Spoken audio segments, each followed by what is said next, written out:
प्रियंका गुप्ता, जातिगत जनगणना, अगर ये आरोप हम कह रहे हैं कि इमरजेंसी के हम 50 साल अगर हम गिना रहे हैं, संविधान हत्या दिवस अगर हम मनाने की बात कर रहे हैं, तो जातिगत जनगणना क्या वो हमें पीछे नहीं ले जाता? देखिए, मुझे लगता है जातिगत जनगणना अगर पीछे ले जाती तो किसी पुलिस मध्य प्रदेश में जिस तरह से कि सिर्फ पुलिस ही जो है किसी महिला को उसके पोते के सामने पीट ना रही होती।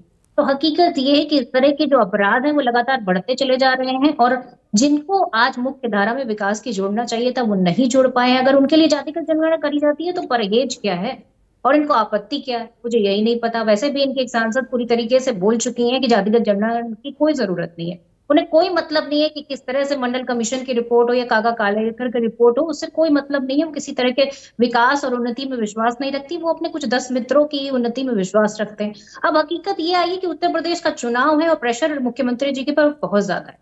वरना आप सोचिए कि जिन्ना का जो जिन्न है वो बड़े बड़े चुनाव में निकलता था, अभी तो उपचुनाव में भी निकलने लगा। अब जिन्ना के जिन्न की बात की जाए तो जिन्ना से प्रेम सबसे ज्यादा भारतीय जनता पार्टी को। सरकार बनाएंगे उनके साथ, मजार पे जाएंगे उनकी, पर उसके बाद जब इलेक्शन आएगा तो उनको सबसे ज्यादा याद करेंगे भारतीय जनता पार्टी के नेता और मंत्री। आप बताइए, अगर लाल टोपी में इतनी खामियां थी तो पिछले 8 साल में क्या पकौड़े तल रहे थे? किसी के खिलाफ कोई कार्रवाई तो दिखी नहीं मुझे। और हकीकत ये कि उत्तर प्रदेश में जिस तरह से महिलाओं पर अपराध हो रहा है, मुझे तो लगता है महामहिम पर उस पर भयभीत होना चाहिए और उस पर निराश होना चाहिए।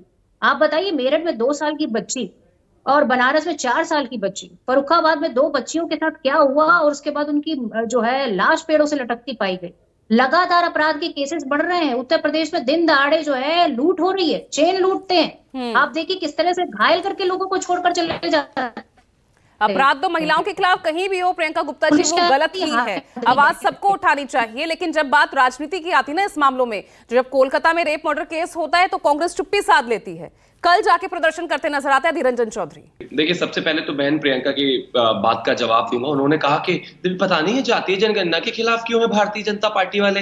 काका कालेलकर कमीशन की रिपोर्ट का क्या हुआ, मंडल कमीशन की रिपोर्ट का क्या हुआ। आजकल एक तो 2-3 चीजें बड़ी कॉमन हो गई है। ये 2-4 नाम और रिपोर्ट्स के नाम लोगों को क्या पता चल गया, उनका बिना इतिहास जाने ही कोट करके निकल जाते हैं।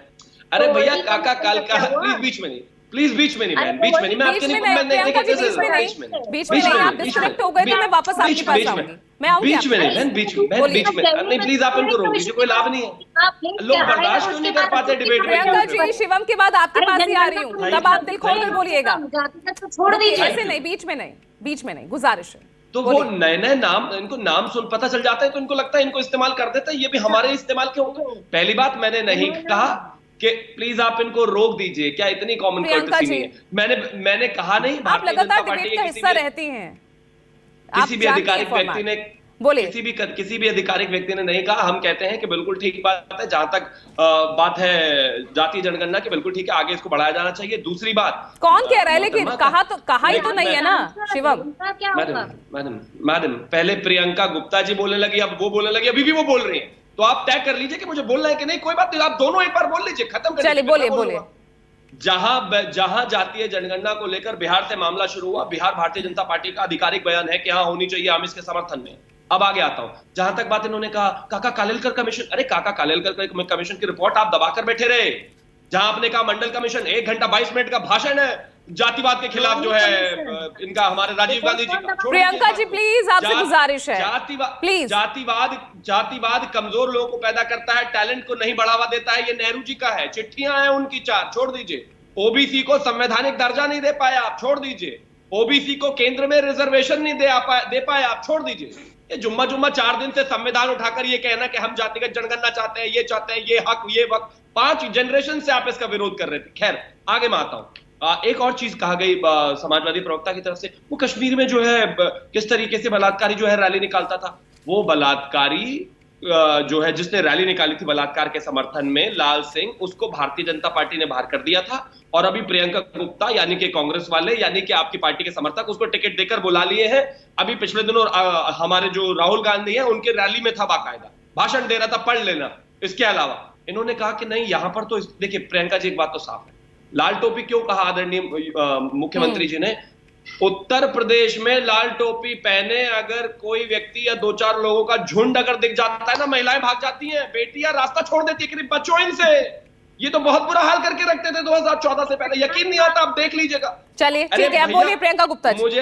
मुझे भी स्काइप बंद करना पड़ जाएगा, मैं महिला नहीं हूं, लेकिन भाई ये क्या, ये देखिए टोपी पहन ली फखरुल हसन चांद को, वो टेक्निकल ग्लिच था, नहीं शिवम जी ऐसे नहीं, वो टेक्निकल ग्लिच था। बोलिए प्रियंका जी, बोलिए। ठीक है, बोल रहा हूँ, लोग रास्ता छोड़ देंगे। लीजिए, फखरुल हसन चांद जी ने पहन ली लाल टोपी। जैसे सांड मैं आपको जवाब देता हूं, ऐसे लाल टोपी देख के तो चलिए ठीक है, ठीक है, ठीक है, ठीक है शिवम अरे जी। शिवम त्यागी, यकीन नहीं, सच बात है ये। तो ले, अभी तो बहुत प्रदर्शन दे रहे में नाराज होने की बात नहीं है। अरे सुन तो लीजिए, नाराज क्यों हो रहे हो? को ऐसा सिंबलाइज शिवम कर जी दिया, रुकिए, आप बात सवाल उठाए तो जवाब भी लीजिए ना। नहीं परेशान क्यों हो? कठुआ में जो लोग भारतीय जनता पार्टी से ठीक है, ठीक है, भारतीय ठीक है। जनता पार्टी वाले रैलियां निकाल रहे प्रियंका जी आ रही है, ये आ रही है प्रियंका जी। आपने निकाल दिया था ना, क्या पता कुलदीप सेंगर को कब निकाल रहे हो? लाल टोपी मतलब बोलते ही रहेंगे। ब्रजभूषण शरण सिंह को कब निकाल रहे हो?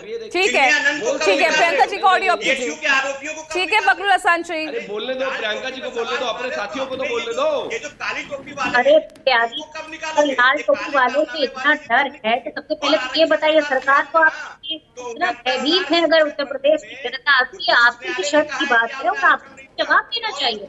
आप बैठकर यहाँ पर अपनी सरकार को क्वेश्चन मार्क लगा रहे हैं, तो ये बड़े दुर्भाग्य की बात है।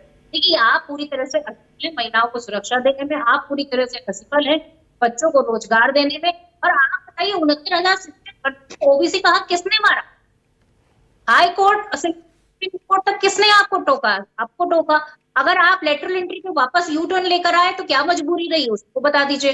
आप जिस तरह से आपके राज्य में SC ST OBC पर अत्याचार बढ़ते चले जा रहे हैं, प्रियंका जी वापस आपके जिम्मेदार पास कौन है पर ये बता राजीव दीजिए। कर लेती हूँ।